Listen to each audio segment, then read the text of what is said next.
A woman gets a call from her bank's real phone number. The advisor knows her name, and he is warning her, "Your account is under attack. Move your money to a safe account now."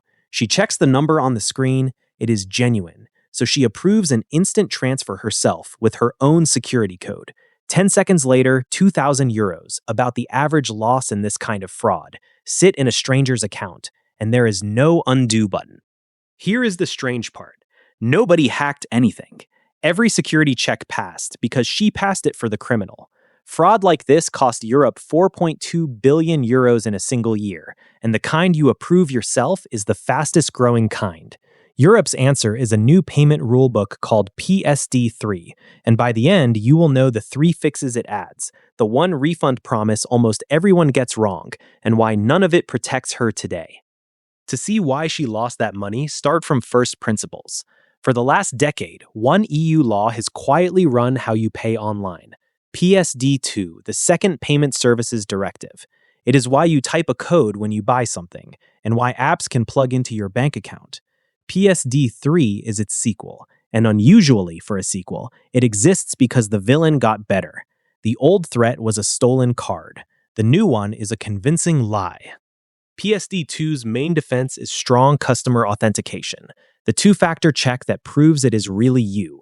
Against a thief with stolen card details, it works brilliantly, because he cannot pass the second factor. But on our phone call, the bank's systems asked one question: is this really her? And it was. Nobody asked the question that mattered, which is whether she was being lied to. That gap has a name: authorized fraud, and it sails through every defense PSD2 built. Here is what a smart, busy banker might assume. Relax, fraud gets refunded. Under today's rules, that is only half true. When a payment is unauthorized, someone else pressed the button. The bank generally has to give the money back. But she pressed approve herself, and a payment you approve is, under PSD2, mostly your problem. The rule protected her password, then handed her the loss. PSD3's fix for that is real, but it is narrower than the headlines suggest, and we will get to the fine print. First, a 30-second map, because PSD3 is not one law. It is a package of 2. PSD3 itself is a directive. It decides who may run a payment business and how they are supervised, and every country writes it into national law. Its partner, the Payment Services Regulation, or PSR, applies directly and identically in every member state, no national translation. That is where the real rules now live. The fraud protections, your rights, open banking. And for our phone call, exactly 3 of those rules matter. Fix 1. The name check.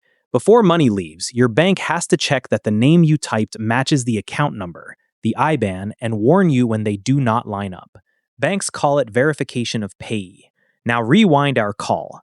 The safe account she typed belonged to a stranger, so the warning fires at the exact moment her thumb hovers over approve.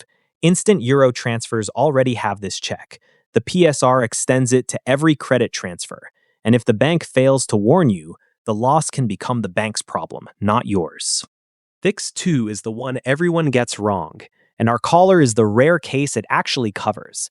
When a fraudster impersonates your bank, using its real name, number, or email, the bank must refund you in full.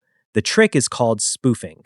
But watch the edges. A fake shop, a fake investment, a romance scam, none of those are covered. You must report it to the police and tell your bank quickly. And if the bank claims you were grossly negligent, the bank has to prove it. So no, PSD3 does not refund every scam. It is a refund for one costume only, the criminal dressed as your bank. Fix 3 is quieter, but it kills the criminal's repeat business. For the first time, banks are explicitly allowed to share information about fraudulent payees with each other, inside proper data protection safeguards. Think about the stranger's account from our call. Today, it can be flagged at one bank and keep collecting at the next. Shared fraud data means caught once, blocked everywhere. And if you work in a bank, this is your world now. Get the monitoring wrong, and it is your customer's money and your name in the complaint. The package is not only about fraud.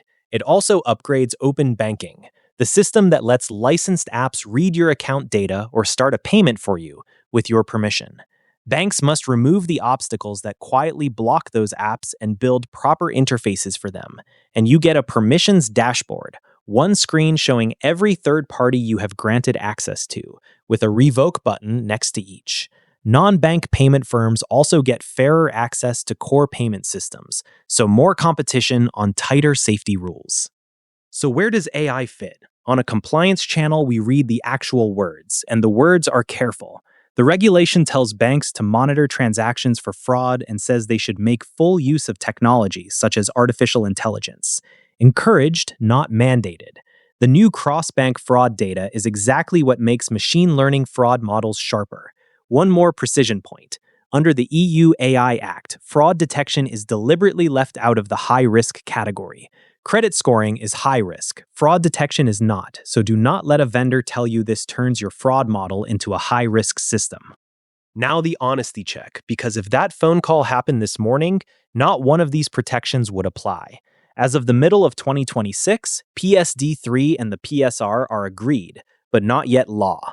Negotiators locked the final text in the spring, but it still has to be formally voted through and published before the clock even starts. Once it does, expect the main rules to apply around a year and a half later, and the name check and the refund rules about 2 years out. Coming and coming soon. Binding, not yet. So run the story once more, under the new rules. The call comes in, she types the account, and a warning fires. The name does not match. If she pays anyway, and the criminal wore her bank's face, the impersonation refund makes her whole, and the account he used gets shared and blocked before the next victim calls back. That is the one takeaway. The old rules assumed fraud meant stealing your details. PSD3 and the PSR are built for the fraud you approve yourself. If you found this useful, I break down one banking rule like this every week in the free Reg AI Brief newsletter. The link is below.